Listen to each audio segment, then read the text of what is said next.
ഇങ്ങനെ നമ്മൾ ചീകി ഇങ്ങനെ ഇങ്ങനെ എടുക്കും. ഇങ്ങനെ ഈ ഞൂഞ്ഞിലീറ്റ് വനത്തിൽ പോയി വെട്ടണമെങ്കിൽ ആണുങ്ങൾ പോകണം, പെണ്ണുങ്ങൾ പോകുകയല്ല. ആനയെ കൊണ്ടല്ലോ. ആങ്ങളമാർ പോയിതല്ലോ നല്ല കൂരൽ വാനത്തേനും ചൂരേലും കൊള്ളാമല്ലോ വെണ്ണെ ഈ ചേറിയ വെണ്ണേ.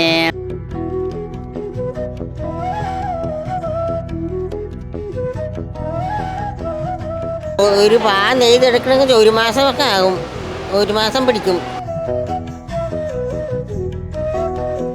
കഞ്ഞിക്കുഴി പാലപ്ലാവിൽ അംബേദ്കർ കോളനി താമസക്കാർ ഞങ്ങൾ ആദിവാസികളാണ്. അപ്പോൾ ഞങ്ങൾ ഈ കണ്ണാടിപ്പായും കൊണ്ടുവന്നത് ഇവിടെ ഈ കേപ്പാറയിലെ സാറൊക്കെ അവിടെ ഇതിൻ്റെ ഒരു ഗ്രൂപ്പ് അവിടെ ഇട്ടിട്ടുണ്ട്, ഒരു സൊസൈറ്റി. അപ്പോൾ ആ സാറന്മാരുടെ ഇതിലാണ് ഞങ്ങളിവിടെ വന്നിരുന്ന് ഇപ്പം ഇത് ഈ കാളിൽ അവർ കാളും ഇട്ട് തന്നു, ഞങ്ങളിവിടെ വന്നിരുന്ന് നെയ്യുന്നത്. അപ്പം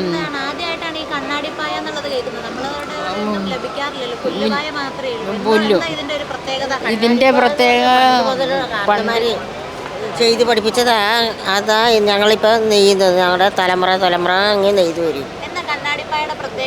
പ്രത്യേകത ഇങ്ങനെയൊക്കെ കട്ടില് പാ വിരിക്കുന്നില്ലേ, പാ വിരിക്കുമ്പോൾ വിരിക്കുന്ന പോലെ വിരിച്ച് കിടക്കാനുള്ളതാ ഈ കണ്ണാടിപ്പായൊക്കെ ഇങ്ങനെ നെയ്ത് കൊടുക്കുന്നത്. ഇതിൻ്റെ അസുഖങ്ങൾ പണ്ട് കാലങ്ങളിൽ ഞങ്ങൾ പുരാണ ചരിത്രം മുതൽ പറയുവാണെങ്കിൽ പണ്ട് ഞങ്ങൾ മുത്തച്ഛന്മാരുടെ കാലം മുതൽ ഞങ്ങൾ അന്ന് വനത്തിൽ താമസിച്ചുകൊണ്ടിരുന്ന് കഴിഞ്ഞപ്പോൾ ഈ റേഞ്ച് ഓഫീസർ DF ഒക്കെ വരും. അപ്പോൾ അവർക്കൊക്കെ കാഴ്ച വെക്കുന്നതാണ്. പിന്നെ നമ്മളെ രാജാക്കന്മാർക്കൊക്കെ ഞങ്ങളിങ്ങനെ തേന് തെള്ളി ഈ കണ്ണാടിപ്പായൊക്കെ നെയ്ത് കൊടുത്താണ് അവർക്ക് കൊണ്ട് കാഴ്ച വയ്ക്കും. ഇപ്പോൾ കാഴ്ച വെച്ച് കഴിയുമ്പോൾ ഞങ്ങൾ ആദിവാസികൾക്ക് കാട്ടിൽ കയറാനുള്ള ഒരു അനുവാദം കിട്ടും.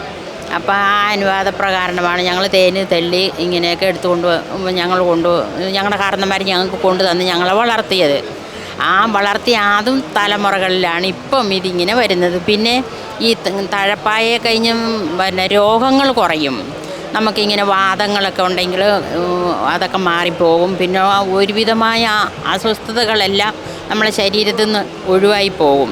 അപ്പം നമ്മളിപ്പം 10,000 10,000 അല്ലെങ്കിൽ 1,00,000 രൂപയൊക്കെ കൊടുത്ത് നമ്മൾ കാശ് മുടക്കി നമ്മളെ ചികിത്സിച്ചാലും തളർവാദമായി നമ്മൾ കിടക്കപ്പായൽ. അപ്പോൾ ഈ പാ കൊണ്ട് നമ്മൾ ഈ പായ ഉപയോഗിച്ച് കഴിഞ്ഞാൽ നമ്മൾ അസുഖത്തിന് 3/4 ഭാഗവും കുറവ് വരും. അത് അങ്ങനെയാണ് നമ്മളിത് കണ്ടുപിടിച്ചത് കണ്ണാടിപ്പാ. കുഞ്ഞു പിള്ളേർ പേരും പ്രസവത്തുമൊക്കെ കഴിഞ്ഞ് വന്നു കഴിയുമ്പോൾ നമ്മൾ കുഞ്ഞു പിള്ളേരെ കുളിപ്പിച്ച് തുടച്ചൊക്കെ കൊണ്ട് കിടത്തുകയല്ലേ. ആ സമയത്ത് അന്നത്തേത് വെച്ച് നോക്കുമ്പോൾ നമുക്ക് അന്ന് അരയാനി തോലൊക്കെ ആയിരുന്നു അന്ന് ഞങ്ങളുടെ വസ്ത്രം പണ്ട് കാലങ്ങളിൽ. അപ്പോൾ ആ വസ്ത്രത്തിനകത്ത് ഈ കുഞ്ഞു പിള്ളേരെ പൊതിഞ്ഞ് ഈ പായെ കൊണ്ട് കിടത്തി ഉറക്കും. ആ അമ്മച്ചിമാരാണേലും പ്രസവമൊക്കെ കഴിഞ്ഞ് വന്നു കഴിഞ്ഞാൽ അവർക്ക് നമ്മൾ പണ്ട് കാലത്ത് അവർക്കിതാണ് വിരിയായിട്ട് ഇന്നത്തെ മെത്തയും അന്നത്തെ ആ പായുടെ ഫലം ചെയ്യും ഈ കണ്ണാടിപ്പാ. നമ്മൾ മുഴുത്തതൊരു പാ നെയ്തെടുക്കണമെങ്കിൽ 44 ദിവസം വരും. ഇത് ഈറ്റ കാട്ടിപ്പോയി വെട്ടിക്കൊണ്ട് വരണം. സാധാരണ ഈറ്റയല്ല ഇത് ഞൂഞ്ഞിലീറ്റയാണ്. ഈ ഞൂഞ്ഞിലീറ്റ് വനത്തിൽ പോയി വെട്ടണമെങ്കിൽ ആണുങ്ങൾ പോകണം, പെണ്ണുങ്ങൾ പോകുകയല്ല. ആനയെ കൊണ്ടല്ലോ. അപ്പോൾ പെണ്ണുങ്ങൾ പോകുന്ന ആ കൂടെ ഉള്ളത് ഒരു ചേച്ചി മാത്രമേ ഉള്ളൂ വനത്തിൽ പോകുന്നത്. ഈ ഈറ്റ വെട്ടാൻ പോകുന്ന ഒരു ചേച്ചി മാത്രം. ആ ചേച്ചി വന്നിട്ടില്ല, വീട്ടിലുണ്ട്. അല്ല, അതിൻ്റെ തോൽ ഭാഗമല്ല, ഈറ്റ വെട്ടിക്കൊണ്ട് വന്നിട്ട് നോക്കണേ. ഇങ്ങനെ ചുമയും പിടിച്ചു ഇങ്ങനെ നമ്മൾ ചീകിയെടുക്കും. ഇങ്ങനെ പുറമെടുത്ത് കളയും. ഇങ്ങനെ നമ്മൾ ചീകി ഇങ്ങനെ എടുക്കും. ഇങ്ങനെ എടുത്തിട്ട് ഇപ്പം ഇത് ഉള്ളിലെടുത്തിട്ട് ഇങ്ങനെ കത്തിയും കൊണ്ട് ചീകും. ഇങ്ങനെയുണ്ടോ, ഇങ്ങനെ ചീകി കളയും. ഇങ്ങനെ ചീകി കളഞ്ഞു കഴിയുമ്പോൾ ഇതിൻ്റെ ഇപ്പം ഒന്ന് പിടിച്ച് നോക്കിക്കേ. ഇത് ചീകിയാൽ കട്ടി കുറഞ്ഞില്ലേ? ഇതിൽ നിന്നും കുറയും. എന്നിട്ട് ചുമ വരിക. എന്നിട്ട് ഇങ്ങനെ പൊളിയെടുത്താണ് നമ്മൾ നെയ്യുന്നത്. അതാണ് ഒരു പാ നെയ്തെടുക്കണമെങ്കിൽ 1 മാസമൊക്കെ ആകും, 1 മാസം പിടിക്കും. ഇത് പെട്ടെന്ന് നെയ്യണ്ടേ. ഇങ്ങനെയുള്ള ചെറിയ പൊളിയാക്കി എടുക്കുന്നത് പാടല്ലേ നെയ്യാൻ. ഇത് ചെറുതൊക്കെ എടുക്കണ്ടേ. ഇപ്പോൾ ഇത് ഞൂഞ്ഞിലീറ്റയുടെ ഇത് 2 സൈസുണ്ട് ഈറ്റ. പിന്നെ മുത്തൂറീറ്റയുണ്ട്, കാല ഈറ്റയുണ്ട്. അതിലുള്ളതിൽ ഇപ്പം ഈ ഞൂഞ്ഞിലീറ്റയും കൊണ്ട് വേണം നമ്മൾ ഇത് പൊളിയെടുത്ത് നെയ്യാൻ. അപ്പം ആ ഞൂഞ്ഞിലീറ്റയുടെ പൊളിയും കൊണ്ട് നെയ്ത പായാണ് ഈ ഇരിക്കുന്നത്. അപ്പം ഇപ്പം നെയ്തുകൊണ്ടിരിക്കുന്നതും ഈ ഞൂഞ്ഞിലീറ്റയുടെയാണ്. ഞങ്ങൾക്കത് വിറ്റഴിക്കാനാണ് ബുദ്ധിമുട്ട്. ഇപ്പോൾ ഈ കേപ്പാറക്കാർ വന്നതുകൊണ്ട് ഈ ഇത് നെയ്താൽ ഇനി അവർ ഈ ഉൽപ്പന്നമായിട്ട് അവർ കൊണ്ടുപോകും. വിപണിയിൽ നമ്മളങ്ങനെ കൊടുത്തിട്ടില്ല. കൊടുത്തു കഴിഞ്ഞാൽ നമുക്ക് 20,000 രൂപ കിട്ടിയാലേ നമുക്കത് മുതലാകുള്ളൂ. പാടാണ് ഈ പണി ചെയ്യാൻ. ഈ നൂല് പോലെ ഇരിക്കുന്ന സാധനം നമ്മൾ നെയ്ത് ഒപ്പിച്ച് വരണ്ടേ.